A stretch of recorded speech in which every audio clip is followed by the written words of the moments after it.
Buat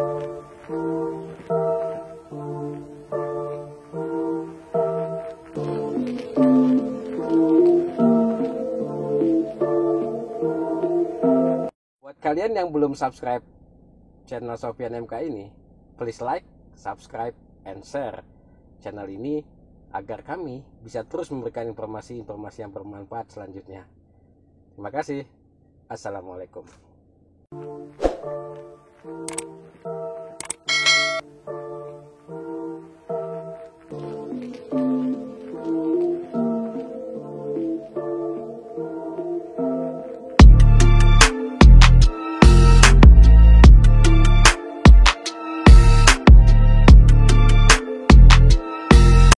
Oke, selamat siang guys.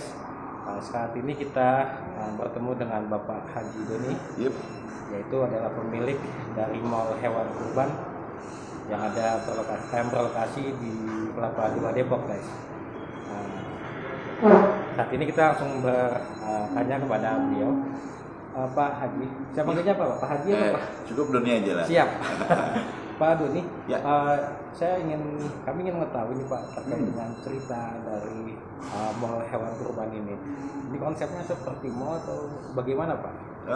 Gini, ini sudah lama ya. Ini beritanya ini sudah 16 tahun yang lalu ya. 16 tahun. Itu waktu itu TV media itu baru beberapa TV ya.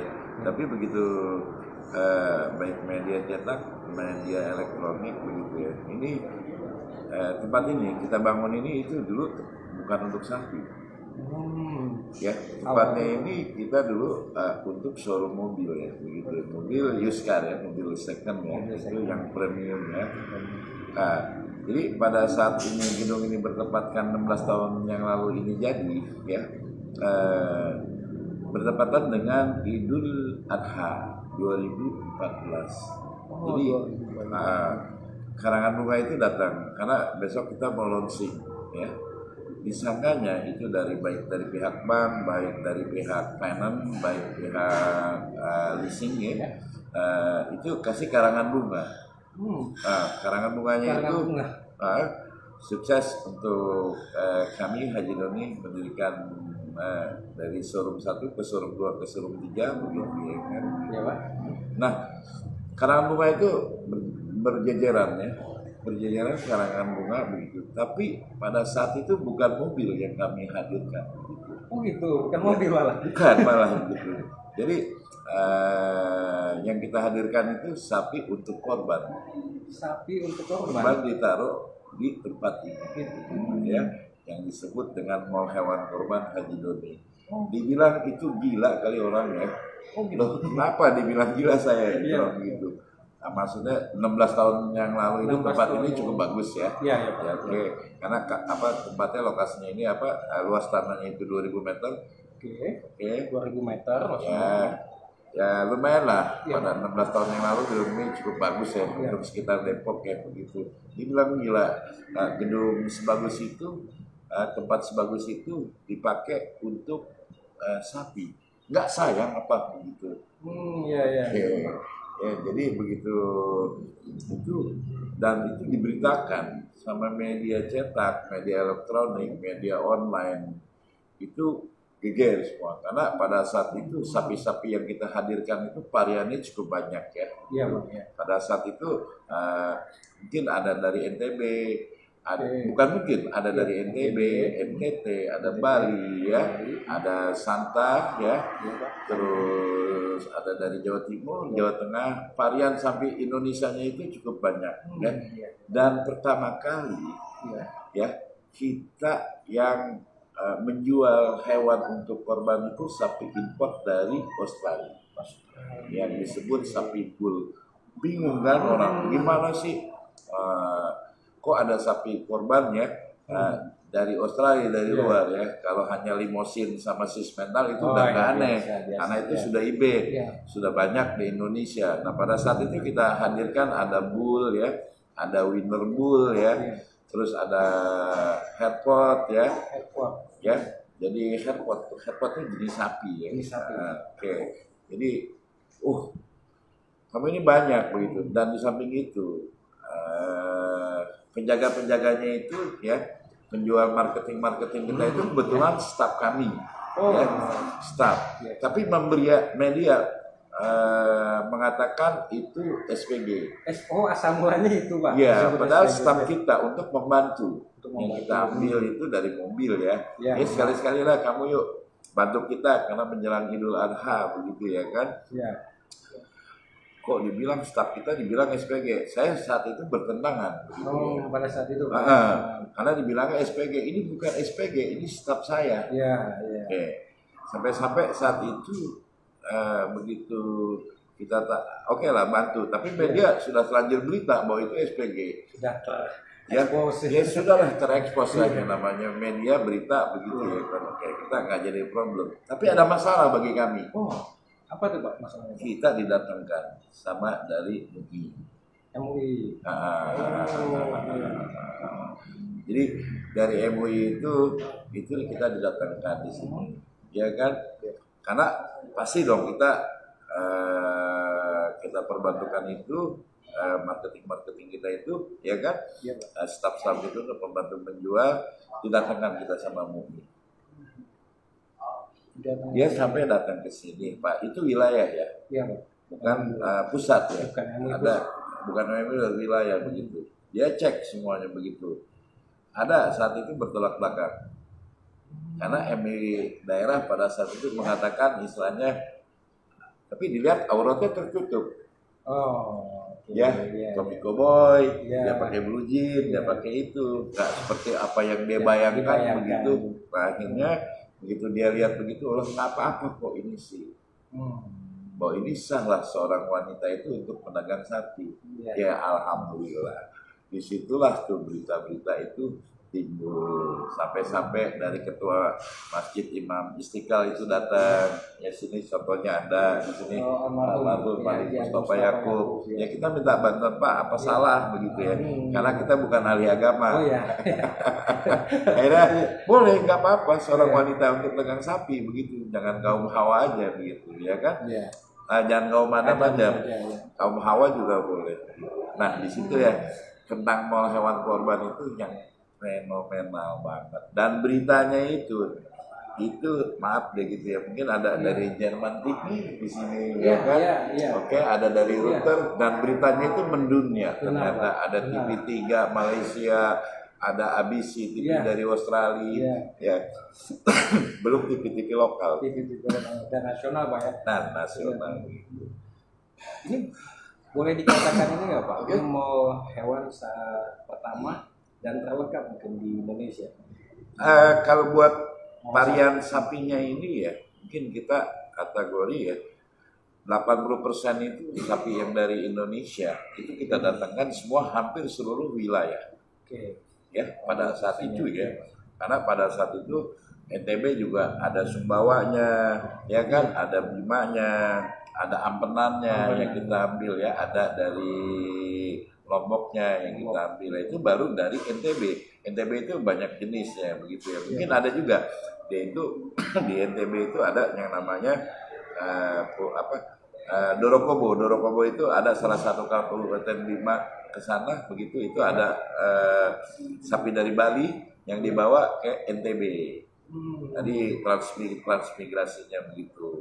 Popularitasnya cukup banyak 2004 di NTB, dan dari NTT balik lagi kita ke NTT juga itu ada banyak, ada dari Ruteng, ya kan, beda lagi jenisnya kan, ada dari Sumba, ada dari Amrasi, ada dari Camplong, ada dari Atapuku, ada dari Wini. Itu baru dari NTT dan NTB sudah berapa jenis hewan itu yang kita bawa ke sini begitu ya. Di samping itu ada juga ras Bali asli, yaitu dari Bali ya. Bali itu kita ambil itu ada yang dari Blingkit, ada yang dari Karangasem, ada yang dari Tabanan, ada yang dari Batu Riki, ada yang dari Singaraja begitu. Jadi itu Bali juga kita kunjungin semuanya, karena pasti di situ dia punya genetik beda-beda. Enggak semua itu seperti kita Indonesia. Indonesia ini kita kan macam-macam rupa begitu, sama sapi itu juga macam-macam rupa. Jenisnya mungkin Bali, tapi genetik pasti beda. Karena pada saat itu alhamdulillahnya ya Pak Soeharto sudah mengenalkan IB, imunisasi buatan, gitu ya, iya, kami iya. disuntik. Jadi ras-ras Iya. itu udah mulailah Indo-Indonya Iya. kelihatan gitu ya, gitu. Variannya banyak Oke. dan Dan unggul ya. Oke. Dan pertama kali itu yang kita itu sapi yang kita hadirkan di sini itu kita nggak trading. Tidak trading, kita beli langsung dari petani itu kita bawa hari itu juga tidak begitu. Jadi kita beli dari petani, kita datangkan karena kita punya farm, ya kita petting dulu, kita gemukkan dulu. Oke, kita gemukkan, kita hadirkan di sini, gitu ya. Begitu kita hadirkan di sini, otomatis dong dia sapi sehat, ya sapi gemuk, ya, dan pertumbuhan berat badannya juga yang layak untuk korban. Gitu. Ya, kita petting itu pada saat itu masanya 120 hari, yaitu 4 bulan. Ya, jadi kalau lebarannya bulan dulu saya ingat pada saat itu bulan Mei, oke, Januarinya kita udah beli. Gitu. Jadi untuk kita gemukkan gitu. Nah, disitulah sapi-sapinya yang beda tampil gitu. Iya, ya. Terlihat kalau memang sapinya kualitas. Nah, artinya memang mall hewan kurban ini uniknya adalah yang pertama mungkin Pak di Indonesia ya. Atau di dunia jangan-jangan yang konsepnya begini. Konsep kita itu makanya beritanya itu sampai mendunia. Iya. Karena pertama di Indonesia. Pertama di Indonesia kita tuh ala-ala koboi semuanya begitu karena identik dengan sapi ya. Tahun kemarin Pak saya baca berita datanya itu terjual 1.000 sekian sapi jauh sebelum hari Idul Adha Pak. Iya 2019 kemarin. ya. Jadi 2019 itu karena kita ini maaf lah, saya ini baru ya. Kebetulan saya lahir di pit bank sapi ya. Kalau kata orang tua saya, pit bank sapi itu tahu apa? Tempat makan. Tempat makan ya, tempat makannya sapi. Jadi kita tuh secara itu udah otodidak begitu. Otodidaknya itu jadi kebetulan saya cuma lulusan SD. Jadi dua pilihan ya. Ya dua pilihan ya antara bisnis ya. Seorang anak Betawi lah malum lah gitu ya. Jadi saya cuma lulus SD, dua pilihan. Saya harus pilih sekolah atau pilih cari uang gitu ya. Karena pada saat itu kalau kita mau kuliah, rumah saya kebetulan di Cipete, saya pindah ke Depok. Depok itu yang namanya universitas itu jauh-jauh sekali gitu. Belum ada UI pun ada di Slepa. Trisakti ada di Grogol, ya kan, Jayabaya ada di Grogol, kan jauh. Naik oplet ya, otomatis capek dong kita di sini begitu. Akhirnya saya pilih. Nah, saat ini melihat kita sudah lihat keberhasilan Bapak dalam mengelola hewan kurban ini. Cita-cita Bapak nanti ke depan bagaimana Pak? Atau mau buka cabang berikut-berikutnya di kota besar atau bagaimana Pak? Kita sih saya rasa ya karena istilahnya yang sekarang ini kita sudah ikut ya kan, ada di Bali, kita ada di Kupang, kita ada di Surabaya begitu ya. Jadi cabang-cabang kita sudah ada. Sudah ada Pak. Di berapa kota nih Pak? Di Kupang, di Bali. Di Bali ya. Contoh gini ya, sampai kemarin ya. Jadi pada saat istilahnya begitu pengorban ya, ada salah satu ya karena dia harus di Kupang kita potongnya di Kupang. Yang di Madura kita potong di Madura. Ya, yang di Surabaya kita potong di Surabaya. Nggak mungkin dong pengorban dari Surabaya sampai dari Depok bawa lagi di sana. Jadi kita ada di sana tempat. Jadi punya Bapak ini mau lewat ini ada di beberapa tempat nih Pak, kota besar. Kalau buat maunya ada satu. Ada satu di sini, tapi kemudian. Tapi sapi-sapi kita yang kita petting ya itu ada di mana-mana kan tadi saya katakan tadi kita ada di seluruh Indonesia. Jadi nggak usah pusing kalau mau beli sama kita begitu. Karena ada perwakilan kita di setiap daerah gitu. Contoh Madura ngapain? Orang mau korban di Madura ya sudah ada sapinya di Madura. Mau di Jawa Timur ya ada sapinya di Jawa Timur. Di Jawa Timur ya. Oke. Artinya memang ini mendekatkan dengan konsumen Pak. Ya. Nah kalau kita sendiri mungkin di wilayah Jabodetabek dan sekitarnya, kalau mau membeli sapi mau lewat kurban ini langsung datang ke sini Pak. Mau hewan kurban Bapak ini. Kemudian bisa melihat langsung dan bertanya kepada dibantu oleh SPG-nya Pak, jelaskan ya. Iya. Marketingnya. Staf kami ya. Disebutnya adalah staf Bapak ya. Iya. Walaupun sudah terkenal di media. Di media mengatakan SPG gitu ya. Oke. Saat ini Pak di 2020 ini ada berapa Pak rencana hewan kurban yang dijual di sini Pak? Kita melihatnya gini secara ekonomi ya. Tapi kita siapkan sapi ya. Jadi yang kita display, yang kita bawa ke sini itu nggak banyak, sebanyak tahun lalu. Karena kita nih dunia lagi kena wabah, yaitu kena pandemi COVID ya, yang dimana itu bukan hanya Indonesia aja, begitu ya, negara lain juga begitu. Jadi kita jaga kesehatan, dan di samping itu juga dari mulai Januari, Februari kita lihat begitu ya, ekonomi juga agak sulit sedikit begitu ya. Jadi kita mengurangi stok. Mengurangi stok, kita lihat begitu, karena kita sudah bisa melihat data yang kita mana tanya. Kenapa? Karena kita sudah punya strategi market begitu ya, sebelum sampai kita datangkan untuk wilayah Depok ini berapa sih gitu ya kemampuannya, ternyata merosot ya, karena dari sekian ribu itu cuma hanya kita 40% ya, 40% ya, 40% itu mungkin sekitar 2.200-an yang dimana dulu kita hadirkan bisa sampai 7.000 untuk Depok aja. Depok juga. Artinya pandemi COVID-19 juga berdampak terhadap penjualan hewan sapi kurban ini Pak ya? Iya.